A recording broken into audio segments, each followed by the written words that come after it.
Hi everyone, thanks for watching another video about this Comptia Security Plus certification.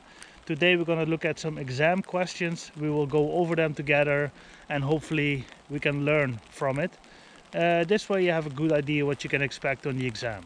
Thanks for watching, see you soon. Hi everyone, thanks for checking out the fourth video on this Comptia Security Certification practice test. And today we're going to talk about test number 4. So let's get on with it. Which of the following authorizations protocols offer countermeasures against replay attacks? InfoSec, Kerberos, and CHAP. Yeah. Okay, which of the least vulnerable? That's AES, Advanced Encryption Standard. This is one of the oldest, I think, DES, and the other two I'm not familiar with, but it's AES. Hash functions least SHA. Oh, this one, the SHA, this is the highest one at the moment. Okay.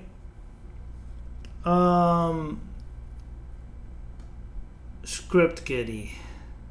It's a low level of technical sophistication because he downloads scripts and just runs them, and it's a lack of resources and funding. Continue. A person who breaks into computer network or system for political, social, that's a hacktivist. No need to say anymore, hacktivist. Threat actor whose sole intent behind breaking is monetary gain, that's organized crime. Which statement best describes the attributes of an APT? APT, I think that's government, nation states. They have a high level of sophistication, and let's see, APT, and the threat actors are individuals. No.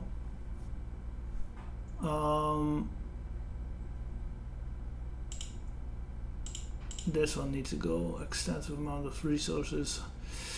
Yes, I think this one should be like this. Disgruntled employee, yeah, that's an insider threat. Internal, inside, yeah, that kind of gives it away, this word. Sometimes if you don't know, just I mean, I'm Dutch, but I see the difference. I mean the correlation between internal and insider here.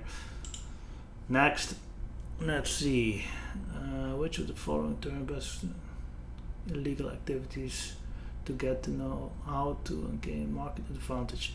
Market advantage, we talk about competition, so competitors. This is open investigation, or OSINT, what it's standing for again. It has to do something with reconnaissance, I think. Open source intelligence. Okay, multiple methods for collecting, analyzing, and taking decisions. Okay, over data that's publicly available. But it is intelligence. Okay, that's gaining advantage over competitors. Passive reconnaissance in penetration testing. So for instance, you just run a few scripts, or you ping something, or you get some information back on an operating system, a version number preferably, and preparation before launching the actual cyber attack on your target. Continue. Let's see, in penetration detection active involves any type of later used, yeah, for the actual cyber attack. That's correct. And plus penetration testing. Wait. Oh my god. Okay, we have to. No, we'll do it real quick. InfoSec. This one. CHAP. Continue. AES, it still remembers, that's great. We can go through it. Low level, yes. Activist, organized crime, this one, insider threat, competitors, Correct. Penetration testing. Active reconnaissance involves gathering any type of publicly available. No, that's passive. That's passive because yeah, it's all passive. So I think it's false. Actually, I hope I'm right, but I don't think it's because it says active here. You're not really doing any damage yet. You're just having reconnaissance, and is that active? I think it's false. So, okay. Passive. Pinging, port scanning. I think that's already active, so I also think this is false. In penetration testing, the practice of using one compromised system as a platform for further attacks on other systems on the same network is known as pivoting. Okay, penetration test of a computer system without prior knowledge on how the system that is to be tested works is commonly known as black box testing. That's true. Continue.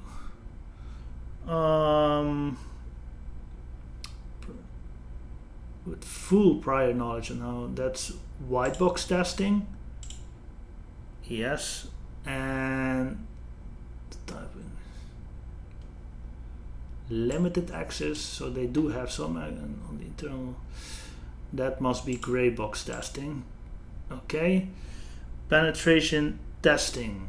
What's that all about? That's about bypassing security controls, actively testing security controls, and exploiting vulnerabilities.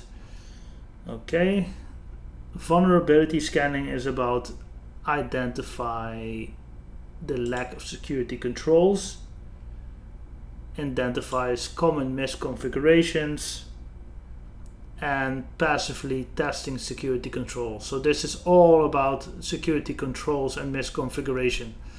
And this gives you an overview of what's vulnerable and what misconfiguration of the target can be used against it. Continue. SQL access, shared resource. I would say memory leak, but it's race condition. I also had to learn the hard way. Continue. No, end of life. So let's say Windows XP now in 2021 is definitely end of life for a couple of years. You will not receive any more updates. The same with Windows 7 actually. Continue. Great embedded systems, inadequate vendor support, and I think improper input handling. I'm not sure, because embedded systems are really basic, low level. So maybe if it's not handled right, the software on the embedded system doesn't know what to do. So I think this one. Okay, web form is an example of improper input validation.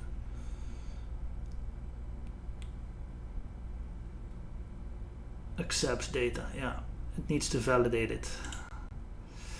Okay. What's that? Debugger, that's always with errors. So this gives it away that it has to do with error handling. Okay, a predefined username on a brand new wireless router's example. Default configuration, that's how it comes out of the box, and you should not keep it that way, you should change it. Even I am guilty of that sometimes, but you know, make sure you change it as soon as possible after it's been set up properly. Continue. Last question, which with the answers listed below describes the result of a successful denial of service attack. Resource exhaustion. Finish. Wow, I see a lot of green. Let's move on. This is great. IPsec, yes. I will not talk, so it's maybe easier for you to go over the answers. So I'll just shut up for now.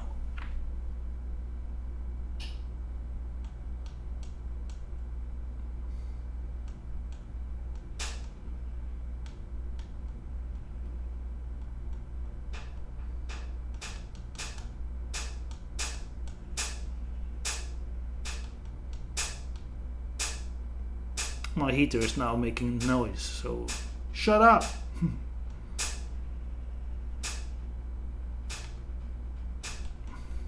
Competitors. Wow, it did great. False, pivoting, true, white box. Oh, this is also, yeah, so full knowledge, then it's white box, limiting information, so limited knowledge is gray box, and zero information is black box. Where is that one? False, false. Where's black box? Wait a second.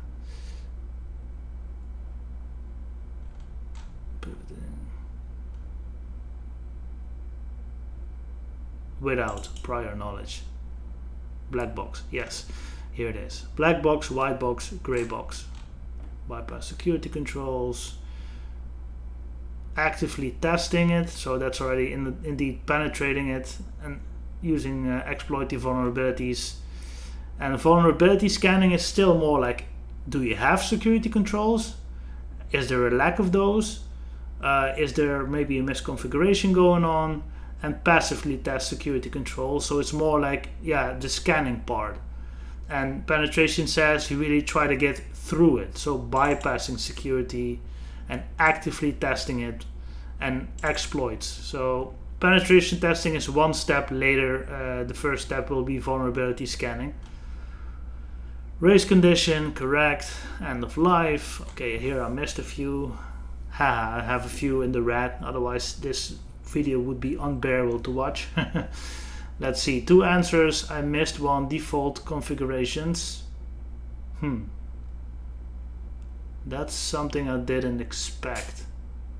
How are you gonna change the default configuration on embedded systems? Because embedded systems in my mind are like a water boiler, or maybe even a refrigerator with a few smart functions on it. How are you gonna change the configuration on that? So I don't get it, but keep it in my mind.